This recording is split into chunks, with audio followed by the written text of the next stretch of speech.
Low-rise jeans. And just when I came to really appreciate them, bam, women all jumped to high-waisted jeans out of nowhere. What was sexy 10 years ago but isn't now? No way, this is insane. My boy is back to watch another storytime from Alien Radio. Welcome back. Hope you doing alright, bro. Bros gotta support each other. You can support us by annihilating that like button. If you do, I'll send you a Lana Rhodes fleshlight. No more games, let's start the stories. Concealer lips, orange foundation, and a heavy-handed black eyeliner look. Fake tan? I think every time I go out, not so often, but anyways, I seem to see less and less orange ladies. 10 years ago was when the Jersey Shore was big. I would say a ton of things from that, like the fashion, hair, GTL, and the fist pump. I remember seeing so much Ed Hardy around when that show was popular. Just posted this to nostalgia, but keyboard phones. I remember being able to swipe my entire keyboard across my phone and typing away, making it look cool like I was in the Matrix or something. Not anymore. My hairline, damn, 10 years makes a difference. I feel ya, man. I have a widow's peak now, despite never having one previously, because I'm receding on the sides, but not the center. It doesn't look terrible per se, it's just unsettling when you look in the mirror, and it's not what you've seen for a quarter-century yak, no? Weird emo haircuts, pretending like you cut yourself to be edgy, Evanescence, the first Android phone, lol. Edit. To those of you saying we're not talking about 20 years ago, this is all crap. People around me were super into late 2009, early 2010. Also to the people sharing your emo stories from back then, thank you. There is some good crap in my inbox. TiVo. It was amazing that you could record 45 hours of HD content directly to a hard drive in your living room. Their stock price hit over $50 a share. Now streaming has replaced local storage, and 45 hours of content seems laughably small. That's not even enough for one good show. And after being acquired in 2016, the combined company is worth less than $8 per share. Using the word sexy in marketing digital teams to describe sleek interfaces or products.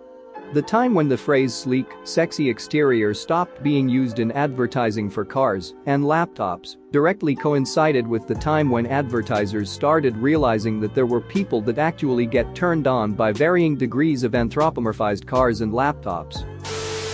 To me, personally, artsy boys in skinny jeans who are deeply tormented souls who the rest of the world just doesn't understand. No lie, I once, unironically, swooned when a boy, unironically, used the line, "I just have to keep creating, or I'll die." Now I just want a regular guy or girl who wants to laugh while ducking and go out to get a burrito afterwards. Not before.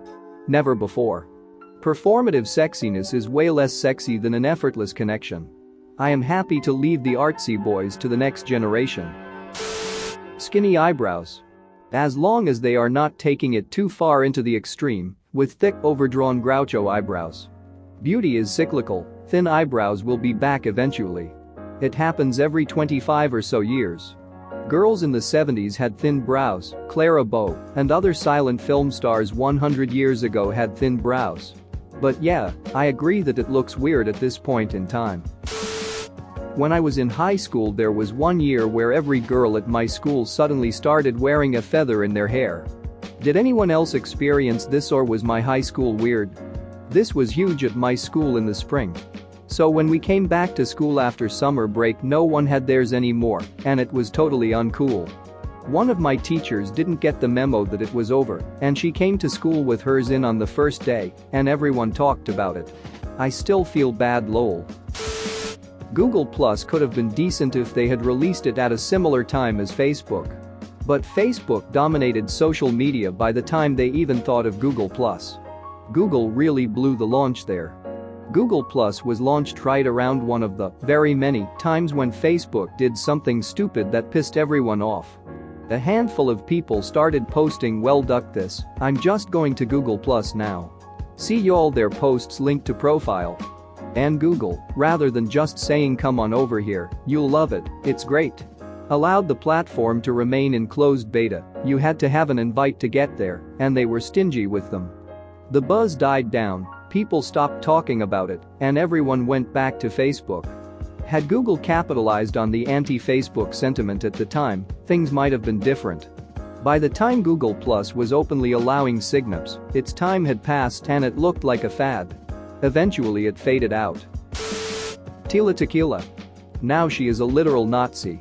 Not the "I don't like this person so they're a Nazi," but an actual "there are only two things in this world for which I would gladly sacrifice my own life.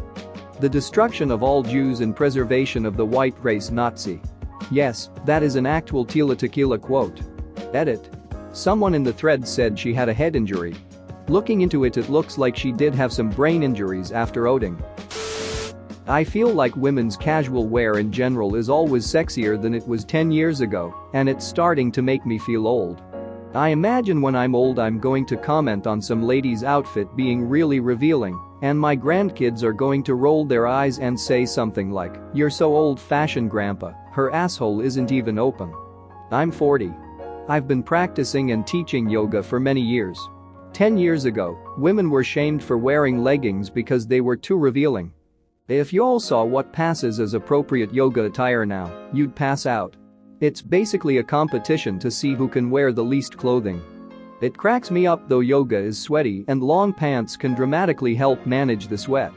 There are plenty of arm balances that I can only do in slightly damp pants because they provide more grip. Sweaty skin on sweaty skin is a slip and slide. Just impractical and silly. Plus good quality material actually keeps you drier and more comfortable. I'm old. 18-year-olds. I just like people my own age. I was at the university recently and instead of checking out all the 18 to 22-year-old girls and finding them hot, they all just looked like children. I work at a state college and most of the 18 to 22-year-olds look like kids to me. I'm 31. Even the ones that seem traditionally attractive, you can still tell they're young by the way they carry themselves when you've interacted with them enough, and it negates any hotness IMO.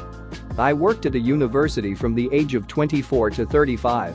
I remember it being a gradual process where one fall nearly all of the incoming freshmen looked like kids to me, but the older students still looked grown, and then within a year nearly all of the female students started looking like kids as well. Like you said, it was as much about how they carried themselves as how they physically looked, but once I started to notice it, it slowly became all that I could see. I only point this gradual but relatively rapid process out to contrast with how suddenly I went from feeling like I was still in with that generation to feeling forever old. The first time an attractive co-ed looked at me with sudden smile on her face and then walked straight towards me from down the hall and said, "Excuse me sir, could you tell me where to find my faculty advisor's office?" The look on her face had been the type of thing that in another setting I would have thought, "This girl is into me." But instead was the look of a worried child relieved to have found a grown-up for help. I don't think I've felt young since. Throwaway time for the controversial incest porn. Hear me out. The reason incest porn grew in popularity, and I associate this primarily with literotica.com, but it is a wider phenomenon, but the reason for the popularity was not people having an incest fetish. It's a truism on Literotica, at least, that the draw of incest porn for the most part was that it was the only kind of erotica that compelled the author to lay out a backstory, to build tension slowly, to cultivate a plausible circumstance where the tension reaches a breaking point, and then bang. So like, let's say the reader wants to read a BDSM-themed story about an athlete-personal trainer relationship. If you search the BDSM category for athlete-personal trainer, you open up a story at random, it'll probably start, "So I met my personal trainer, and she's got me tied to the massage table, and I'm begging her to lick my bobs." Total bull crap. So then you search the incest taboo category for keywords, BDSM athlete personal trainer, and open one of the results, and it'll be like, "I used to hate how my sister acted toward me with a mixture of disdain and sympathy. But ever since I got distracted on the balance beam and broke my ankle, I feel like I deserve it." Bang. Chances are much better that this story is well written, humane, slow build, well, sexy. So for most people, it was never about the incest. But thing was, this was kind of exclusive to erotic lit, with a subcategory for a small number of movies. And now, there is a ton of perfunctory step incest porn online, videos, which are totally lacking in tension and are stupid, an attempt to normalize incest in the grossest and most socially deleterious way you could imagine. Even on Literotica, you see more and more stories that begin, "So I met my stepdad's, and he's got me tied to the massage table, and I'm begging him to lick my bobs." It sucks. Thanks for watching. What did you think of the story time? Let me know in the comments below. If you liked the video, smash that like button and subscribe so you don't miss any more story times.